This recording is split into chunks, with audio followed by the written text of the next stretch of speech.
FMCG sector ने भी health, hygiene और वेलनेस प्रोडक्ट्स के दम पर न केवल कारोबार जमाए रखा बल्कि लोगों को रोजगार भी दिया।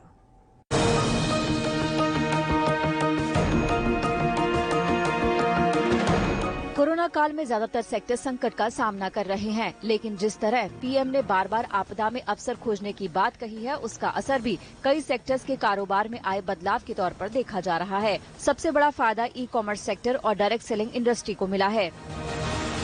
ई कॉमर्स सेक्टर के फायदे का असर ये हुआ है कि आने वाले फेस्टिवल सीजन में कंपनी 1 लाख लोगों को नौकरी पर रखने वाली है। डायरेक्ट सेलिंग कंपनी वेस्टेज का दावा है कि कोरोना काल में ऑनलाइन ऑर्डर 300% बढ़े हैं। इस सफलता में सबसे बड़ा हाथ एफएमसीजी सेक्टर का है। लॉकडाउन में जहां सब कुछ बंद था, वहीं पर घर में रसोई से लेकर बाथरूम तक इस्तेमाल होने वाले सामानों की बिक्री में जोरदार तेजी आई। इससे इन कंपनियों को बेरोजगार होते लोगों को काम दिलाने में भी मदद मिली है। वेस्टेज के मुताबिक कंपनी ने लॉकडाउन में 20 लाख लोगों को अपने नेटवर्क में शामिल किया। ज्यादातर एफएमसीजी कंपनियों की बिक्री में हेल्थ, हाइजीन और वेलनेस प्रोडक्ट्स की बिक्री ने बड़ा रोल निभाया और इन्हें वेस्टेज जैसी कंपनियों की बिक्री में 90% का योगदान दिया। अगस्त में हेल्थ, हाइजीन और वेलनेस प्रोडक्ट्स का पोर्टफोलियो 40% बढ़ गया है। डायरेक्ट सेलिंग इंडस्ट्री का भारतीय मार्केट 2019 में 12.1% से बढ़कर $2.47 अरब पर था। 2011 से 2016 के बीच दोगुना हो चुका ये मार्केट कोरोना के बाद फिर से रोजगार देने और तरक्की करने को तैयार है।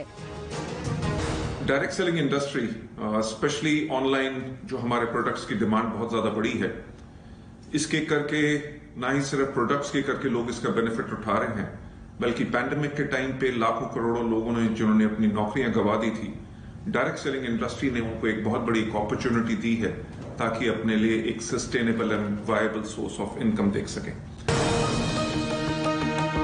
एफएमसीजी में हेल्थ, हाइजीन और वेलनेस के बाद ग्रोसरी प्रोडक्ट्स की डिमांड भी जबरदस्त रही। लॉकडाउन में तो घर में पकवान बनाने के लिए लोगों ने जमकर तमाम तरह के खाने पीने का सामान खरीदा।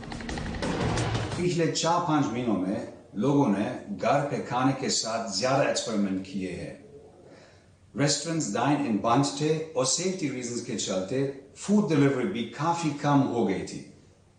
कंज्यूमर्स ने अपने फेवरेट फूड को काफी मिस किया और इसके चलते घर पर बहुत एक्साइटिंग डिशेस बनाए, जैसे सैंडविचेस, बर्गर्स, रैप्स, पिज्जा और पास्ता।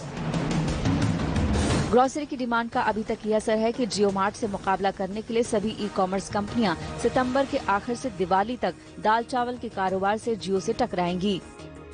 इसके लिए जो तैयारियां की गई हैं, उसमें फ्लिपकार्ट ने वॉइस एनेबल सर्च विकल्प शुरू किया है। अमेजन ने अपनी पेंट्री सर्विस को 300 शहरों तक बढ़ा दिया है और 5 शहरों में फ्रेश फूड सेवा लॉन्च की है।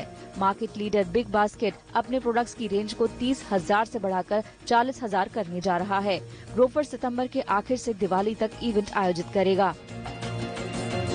हालांकि मामला केवल ई कॉमर्स कंपनियों के मुकाबले या इनकी ग्रोथ तक सीमित नहीं है। जियो मार्ट के मॉडल को देखते हुए कंपनियां अब लोकल दुकानदारों को भी अपने नेटवर्क में शामिल करके ज्यादा से ज्यादा ग्राहकों तक पहुंच बना रही हैं।